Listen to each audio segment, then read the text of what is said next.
When you're a filmmaker, your life depends on the quality of your ideas. And I don't know about you, but when I can't come up with an idea, I just... Yeah, that's a story for another day.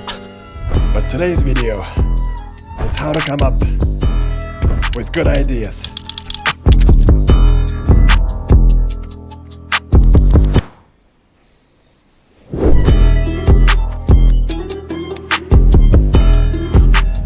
Most videos fail for one reason, and it took me way too long to figure this out. All these books, courses, tutorials, they give you tips, and some of them are genuinely useful. But they keep missing one vital element about video ideas. So, how do you come up with an idea worth your effort and your audience's time? Okay, so the first one is the obvious one. The plot twist. Subverting expectations. Basically, you set the viewer up, and then you pull the rug. Like this. You think it's a normal coffee shot.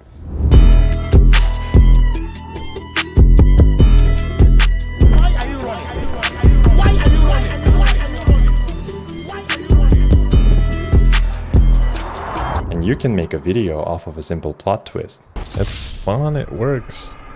A more modern example of a plot twist is Gucci did this short film, The Tiger. It starts like a high-so fashion dinner.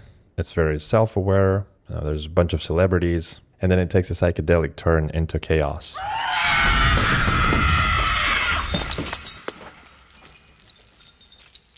But even that doesn't explain the stuff that works without any twist at all. So, okay, if plot twist isn't the foundation, what is it then? So I kept looking. I remember a few years back, I'm directing commercials, feeling like I'm cool, and someone asks me, "What's your secret weapon for ideas?" And I do that thing where you inhale, buy some time, pretend you're about to go deep, and all I could say was, "The collision method, baby." And that's true. Collision is powerful. When you take two different worlds and smash them together, that's when your brain wakes up.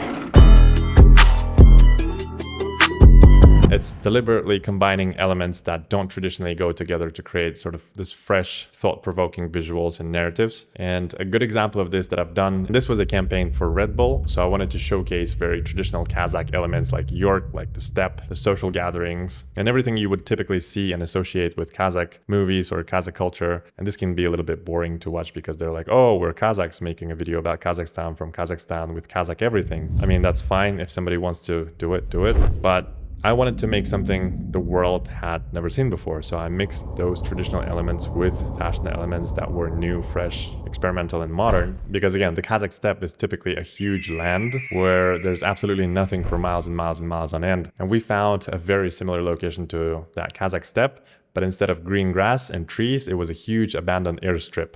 And this created a very, very surreal kind of look, which kind of represents modern Kazakhstan, I feel. Because as I view it, it's a culture that after the Soviet Union is still trying to figure out its modern identity and how to represent itself going forward. So I tried to portray this youth as sort of these nomads who are also Gen Z, influenced by, the globalized society, the fashion and the culture. And I felt this was a really cool angle to approach it from. The fact that it was meant to be shown worldwide, especially in the United States before the Red Bull BC1 competition, was also helpful in getting the green light from the local ad agency and the Red Bull office. I think this kind of mixing the unmixable approach made it stand out. That's collision.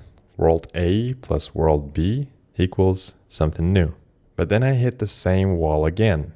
Because what about films like Koyani Skatsi or Baraka?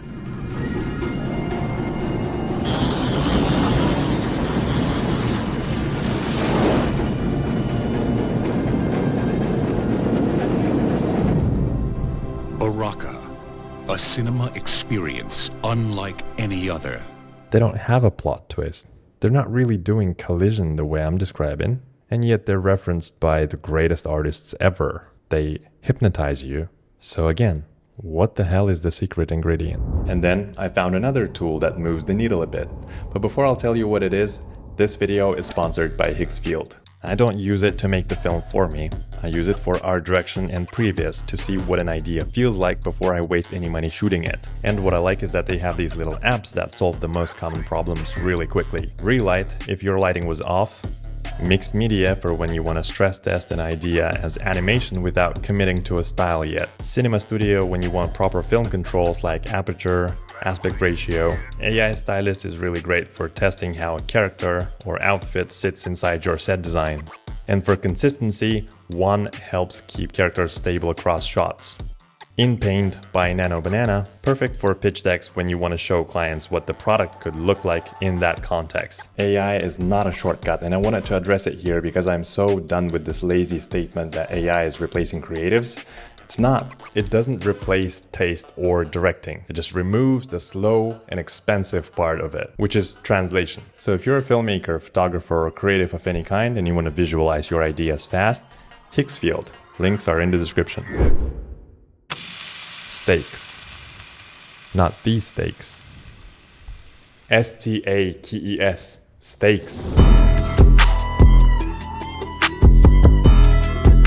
This one's my favorite because it gives the video a heartbeat. You can feel it. In advertising, stakes are everything. There was this Samsung campaign I did for their wind-free air conditioners. So we did 3 videos and each had something at stakes. The first one is if the room gets hot, then the fun times are at stake. If the room gets too cold, then sleep and recovery is at stake. So we're not selling an air conditioner here, we are selling the alternative, which is what's at stake. Or this other Samsung commercial I did for ad wash. So the guy finds out he has only one sock on. The wife is about to start the cycle. The other sock is already in the washer. If she starts the cycle without it, he's done. No fresh socks. Chaos. So he's sprinting through the house. It's in slow motion, highly visual and visceral. And then product reveal. Ad wash lets you add mid-cycle through that little door. So stakes are simple. A person wants X, but Y, so they must do Z before time runs out. That sentence works for films, ads, vlogs, school projects, documentaries, anything you want. But I still had a problem. Because then you look at music videos with 200 million, 500 million, 1 billion views. There's no twist, no story, no stakes. And you could say, well, it's because of the artist. Okay, then how about these viral reels? Some of them have brilliant ideas and they are videos. They don't have collisions, they don't have twists, stakes. Half the time it's just someone pointing at a text and we still watch like idiots. So I kept searching. After I made 100 videos, after I've tried all the tricks, I finally realized that one thing those books don't want to say, because it's not easy, it doesn't sell courses. You have to know your audience.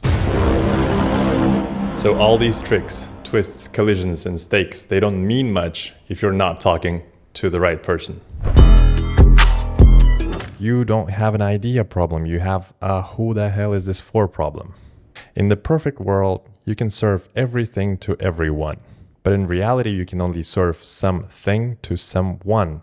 And the moment you accept that, your ideas get 10 times easier. Because now you're not trying to make a good video, you're trying to make a video that lands on a specific nervous system.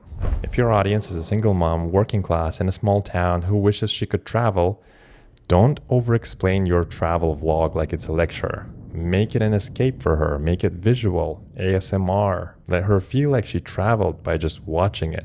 If your audience is athletes, don't give them poetic quotes. Give them obsession, pain, discipline, rituals, identity, because that's their language. And if your audience is filmmakers, they don't want motivational posters.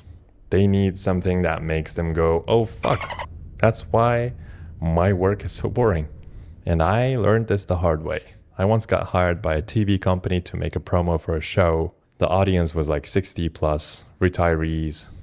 It starts with a V, and it's about singing. You know the one. And I came in with my edgy, cool director ego, and I tried to make it stylish, avant-garde and young, rebellious. And the whole production was so painful. Clients were doubting every decision I was making. And I remember thinking, these people are so stupid, they don't get it. And years later, I realized I was the stupid one. I wasn't the right director for the job, and I wasn't meeting them where they are. I was making it for me, and that's why it failed. So use the plot twists, use the collisions, and raise the stakes. But the foundation is and always going to be know your audience. So start here. Who is this for? Why would they care? And what would make them feel seen? And then you add your tricks. All right, guys, I hope you found this valuable. Let me know if you disagree in the comments, and I will see you in the next one.